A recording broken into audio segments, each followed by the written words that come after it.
चलिए हम लोग अपने एमसीक्यू सीरीज के नेक्स्ट वीडियो में चलते हैं। निम्नलिखित में से कौन सा उदाहरण विद्यार्थियों को अधिगम के लिए अभिप्रेरित करने के लिए प्रभावशाली पद्धति है? सीटेट में हिंदी ऐसी होती है ना कि बच्चे हमेशा घबरा जाते हैं। अधिगम के लिए अभिप्रेरित, लग रहा है कोई अनुप्रास अलंकार है ना। अर्थात यहाँ पे कह रहा है अधिगम के लिए अभिप्रेरित, अर्थात सीखने के लिए अभिप्रेरणा मतलब मोटिवेशन होता है। आप थोड़ा सा ध्यान देंगे तो समझ सकते हैं। तो विद्यार्थियों को सीखने के लिए मोटिवेट करने के लिए कौन सा प्रभावशाली पद्धति है? आप कैसे विद्यार्थी को मोटिवेट करेंगे? पहला, पाठ उपलब्ध कराना, विशेषकर जब विद्यार्थी कोई नया कौशल सीख रहे हो। तो आप इसके बारे में जानते हैं, मैं बता चुकी हूँ। रशियन साइंटिस्ट वाइगॉट्स्की साहब ने कहा था पार्क के बारे में। होता क्या है, इसे स्कैफोल्डिंग कहते हैं इंग्लिश में। जब कोई बच्चा साइकिल सीख रहा है तो उसके पिता या उसके कोई फ्रेंड पीछे से उसको सपोर्ट देते हैं, ढकेलते हैं। और जब वो बच्चा साइकिल चलाना सीख जाता है तो वो सपोर्ट उसके पिता या उसके फ्रेंड हटा लेते हैं और बच्चा खुद से साइकिल चलाना सीख लेता है। इसे कहते हैं पार उपलब्ध कराना, कुछ समय के लिए हेल्प उपलब्ध कराना जब तक शिक्षार्थी सीख नहीं ले। जब वो सीख लेगा तो आप इस हेल्प को हटा देते हैं। तो ये ऑप्शन बिल्कुल सही है। ऑप्शन नंबर 2, सीखने से ज़्यादा कार्य पूरा करने पे बल देना। आपका मकसद क्या है, बच्चों को सिखाना या कार्य पूरा करना? ऑब्वियसली सिखाना। तो कार्य पूरा करने पर बल देंगे तो सीखने पे कंसंट्रेशन कम हो जाएगी। ऑप्शन नंबर 3, वे कार्य देना जो बहुत सरल है। तो टफ वाले विद्यार्थी कैसे सीखेंगे, डिफिकल्ट कार्य कैसे सीखेंगे? हाँ, ये ऑप्शन अगर होता कि पहले सरल कार्य देना उसके बाद टफ कार्य देना, लेकिन ऐसा तो है नहीं, सिर्फ सरल कार्य देना, तो ये तो गलत हो गई। प्रतियोगिताओं के बहुत से अवसर उत्पन्न कराना, अवसर उत्पन्न कराना is a positive tag word, but प्रतियोगिता हमेशा नेगेटिव होता है। आप कभी भी विद्यार्थियों में प्रतियोगिता नहीं कराते हैं, कम से कम प्रतियोगिता कराते हैं। क्यों? क्योंकि प्रतियोगिता, प्रतिस्पर्धा, ये सबसे बच्चों में नेगेटिविटी आ जाती है। बच्चे बस मार्क्स के होड़ में लग जाते हैं और पढ़ाई पर और सीखने पर कम बल देते हैं। इसलिए आप क्या करेंगे, पार उपलब्ध कराएंगे, हेल्प कराएंगे, हेल्प उपलब्ध कराएंगे।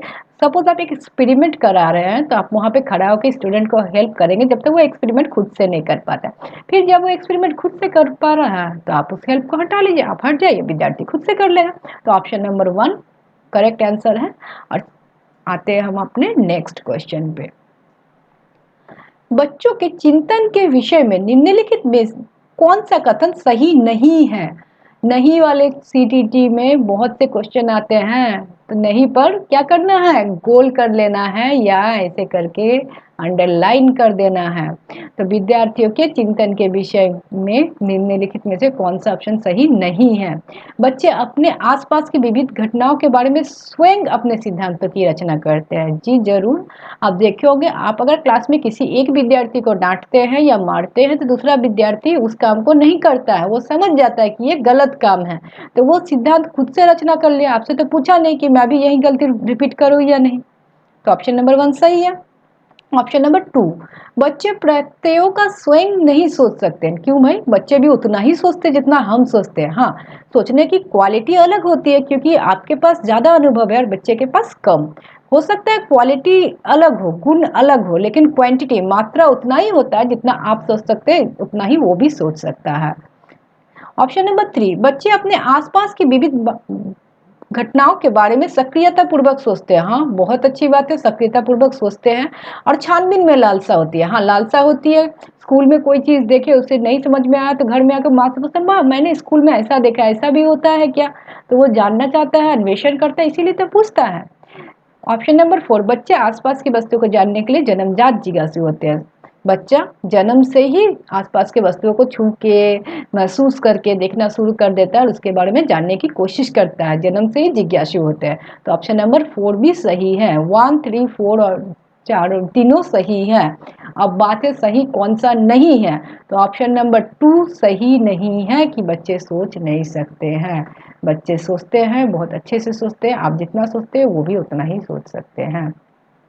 बच्चों में विद्यालय बच्चों का विद्यालय में सफल होना, असफल होना, इसके बारे में मैं बताई हूँ कि एक बच्चा जब असफल होता है, सिर्फ वो बच्चा नहीं असफल होता है, पूरा सिस्टम असफल होता है, टीचर असफल होता है, प्रिंसिपल असफल होता है, पाठ्यक्रम सिलेबस असफल होता है, शिक्षण का तरीका असफल होता है। ऑप्शन नंबर 1 प्रस्तावित करता है वंचित पृष्ठभूमि वाले बच्चे में अधिगम का सामर्थ्य नहीं होता है। ऐसा बात नहीं है। वंचित पृष्ठभूमि वाले बच्चे, डॉक्टर एपीजे कलाम को ले लीजिए, कितने महान साइंटिस्ट थे, कितने बड़े बड़े वंचित पृष्ठभूमि से महान महान साइंटिस्ट आए हैं, महान महान साइकोलॉजिस्ट आए। कैसे आप कह सकते हैं कि वंचित पृष्ठभूमि वाले बच्चे में अधिगम का सामर्थ्य नहीं होता। ऑप्शन नंबर 2 निर्दिष्ट करता है कि विद्यालय इन बच्चों की आवश्यकता और रुचियों की पूर्ति करने में समर्थ नहीं है। हाँ, बच्चों की नीड्स आप नहीं दे पा रहे। हो सकता है वो बच्चा कुछ अलग तरीके से सीखता है, आप उसे उस तरीके से सिखा नहीं पा रहे हैं, या उसकी रुचि कोई अलग तरीके से सीखने में है, आप वैसे उसे सिखा नहीं रहे। हो सकता है आप व्याख्यान विधि से सिखा रहे, कोई भी बच्चा व्याख्यान विधि में रुचि नहीं लेता है। आप गा के सुनाइए, आप वीडियो दिखाइए, आप प्रैक्टिकल कराइए, आप भ्रमण में ले जाइए, आप अलग अलग शिक्षा विधियों का यूज करते हैं, इसीलिए तो पेडागोजी सीखते हैं ना। तो ऑप्शन नंबर 2 सही है। ठीक है। ऑप्शन नंबर 3 साबित करता है कि बच्चों की आनुवंशिक पैदाशिक कमियां हैं और इन्हें विद्यालय से निकाल देना चाहिए। जी नहीं, अब हर बच्चे को लेकर चलते, विद्यालय से किसी को भी नहीं निकालते। आनुवंशिक पैदाशिक कमियां ऐसा कुछ नहीं होता जिस वजह से बच्चे एकदम नहीं सीख सकते। वो रेयर एंड देयर केस में होते हैं, वो एक अलग बात है। सूचित करता है कि अभिभावकों में अपने बच्चों में अधिगम में सहायता करने की समर्थ नहीं है। अगर अभिभावक नहीं पढ़े लिखे हैं, आप एक सरकारी स्कूल के अगर शिक्षक बनते हैं, आपको मोस्ट ऑफ द अभिभावक ऐसे मिल सकते हैं जो नहीं पढ़े लिखे हैं। तो इससे बच्चों की पढ़ाई में कोई असर नहीं पड़ना चाहिए। आप एक शिक्षक हैं, आप उसे इस तरह से माहौल देंगे, इस तरह से उसे समझाएंगे कि उससे उसके माँ बाप के पढ़े लिखे होने या नहीं होने से कोई प्रॉब्लम नहीं हो। क्योंकि बहुत सारे ऐसे बच्चे हैं जो जिनके माँ बाप पढ़े लिखे नहीं थे लेकिन लाइफ में बहुत अच्छा कर गए हैं, और क्यों नहीं कर सकते हैं। कभी हमारे भी 2-3 जनरेशन आगे चले जाए तो हमारे भी माँ बाप पढ़े लिखे नहीं थे, लेकिन हम लोग बहुत आगे बढ़े हैं। तो इस तरह से हमें ध्यान रखना चाहिए। तो क्या हो जाएगा ऑप्शन नंबर 2, विद्यालय जो है इसकी नीड्स को और इंटरेस्ट को मीटअप नहीं कर पा रही है।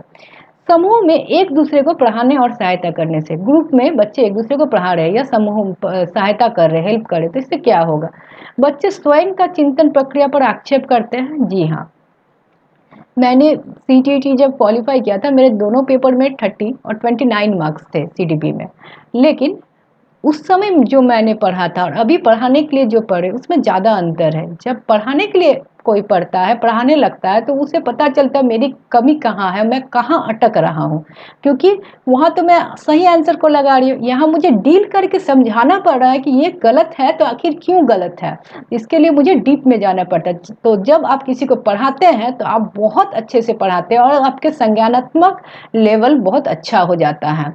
इसीलिए कहते हैं अगर आपको लाइफ में कुछ करना है, बहुत अच्छा एंट्रेंस एग्जाम या फिर बीपीएससी यूपीएससी लेवल का एग्जाम निकालना है, तो आप बच्चे को या अपने दोस्तों को पढ़ाना शुरू कर दीजिए। तो ऑप्शन नंबर 1 बिल्कुल सही है। बच्चे स्वयं की चिंतन प्रक्रिया पर आक्षेप कर सकते हैं कि कहाँ मैं फंस रहा हूँ, और संज्ञानात्मक क्रियाकलाप के उच्च स्तर पर पहुंच सकते हैं। बिल्कुल सही है।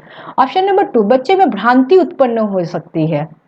क्यों भ्रांति क्यों होगा भाई? पढ़ा रहे हैं जिससे भ्रांति क्रांति से क्या लेना देना।